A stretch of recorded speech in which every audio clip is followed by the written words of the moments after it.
Public release. Edjou et your music.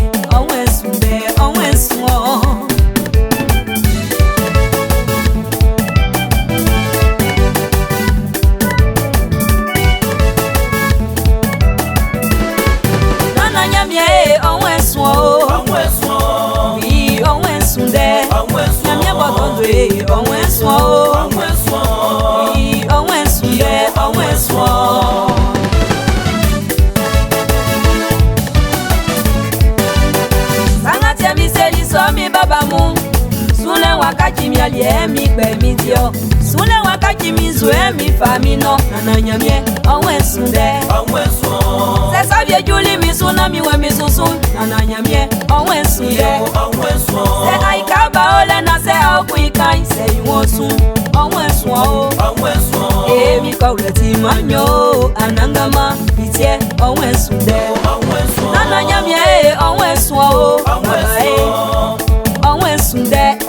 Nyamye bomangwa onwe suo. Oui, onwe suo. Onwe suo. Bimangunga mweni betra fungawai. Kando wali koju pesimu becha bekadomu. Benga be osungwa beti sandadamu. Keju matile kojui. Mama beju masese. Enga mwile mambye o anangama. Eita o imbo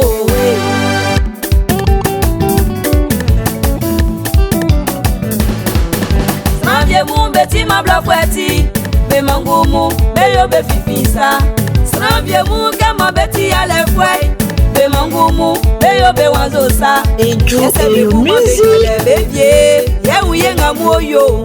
Ye kase o nyamye. Nana nyamye onwe swan o. Onwe sunde. Ona do seri wan onwe swan o. Onwe swan.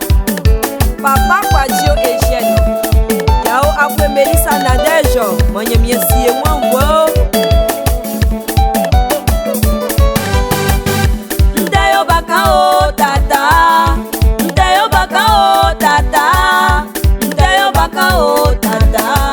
Emo ndeyo baka o tata. Yomi tata. Yomi tata. Ndeyo baka o. Yomi tata. Ndeyo baka o. Yomi tata. Emo ndeyo baka o. Yomi tata. Ndeyo baka o. Yomi tata. Arrange petit Stefano.